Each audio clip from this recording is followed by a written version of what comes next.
Selamat siang semuanya. Semoga kita semua dalam keadaan sehat. Di sini saya akan menjelaskan mengenai tugas aplikasi analisis kuantitatif dengan judul penelitian. Peneliti ingin mengetahui apakah terdapat hubungan atau korelasi antara biaya bahan dan biaya pembuatan terhadap penjualan mebel. Sebelum kita lanjut ke materi berikutnya, saya ingin memperkenalkan diri.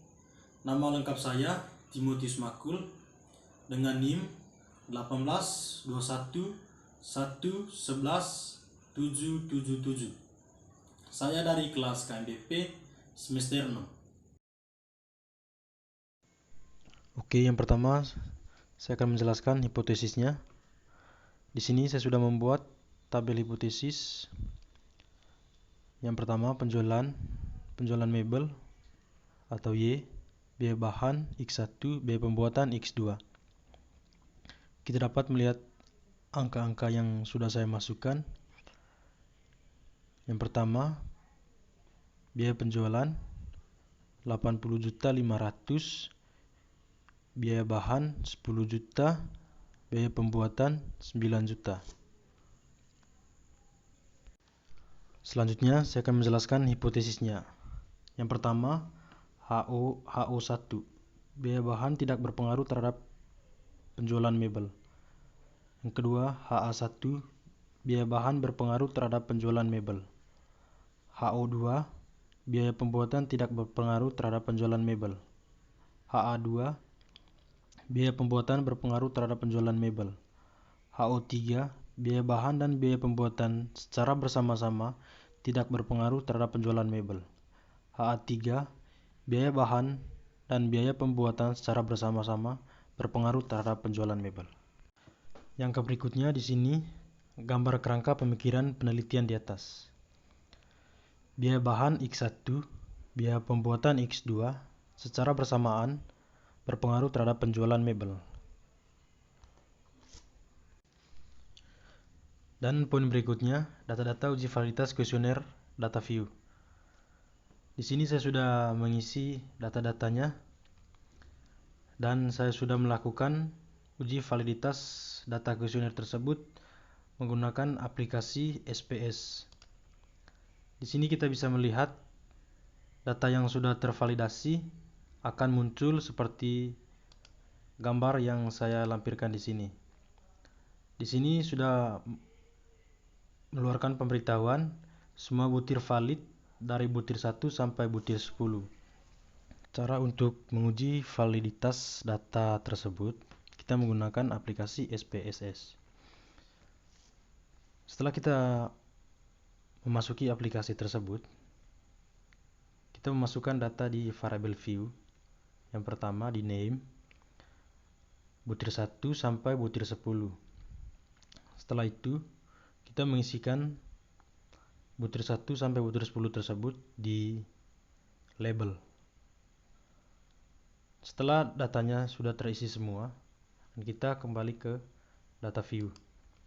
Setelah sampai di data view, selanjutnya untuk membuat entry variable baru, yaitu butir total, dengan cara pilih transform dari menu utama, pilih dan klik kiri compute hingga muncul tampilan compute variable. Setelah itu, untuk membuat nama variabel butir total,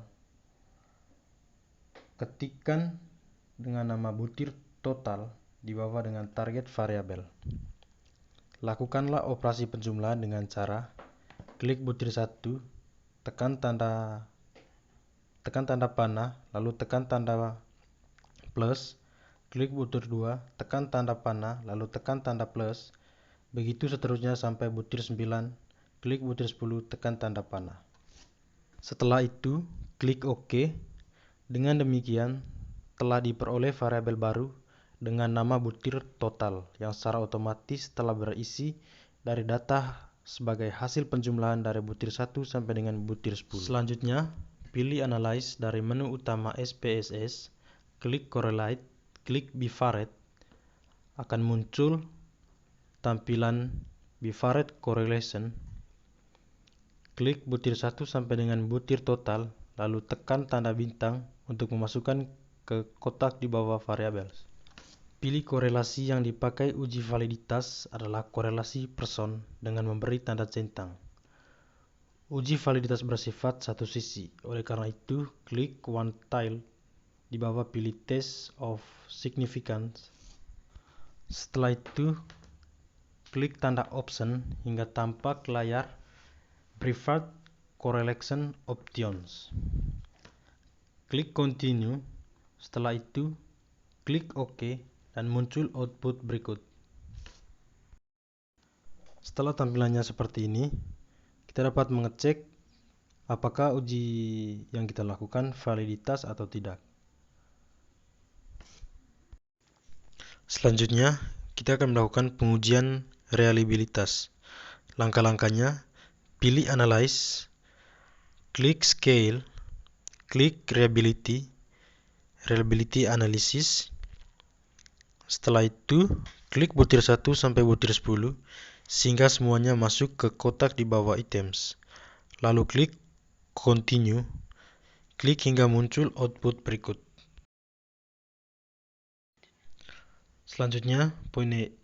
Yang pertama, uji normalitas data menggunakan uji KS atau Kolmogorov-Smirnov test. Berikut tampilan output uji KS dengan SPSS. Kesimpulannya, p-value lebih besar dari 0,05, maka HO diterima berarti tidak ada perbedaan distribusi sampel dengan distribusi baku atau normal, atau data sampel distribusi normal. Yang kedua, uji multikolinialitas mempergunakan uji tolerance dan VIP. Berikut tampilan outputnya. Berikut output heteroskedastisitas.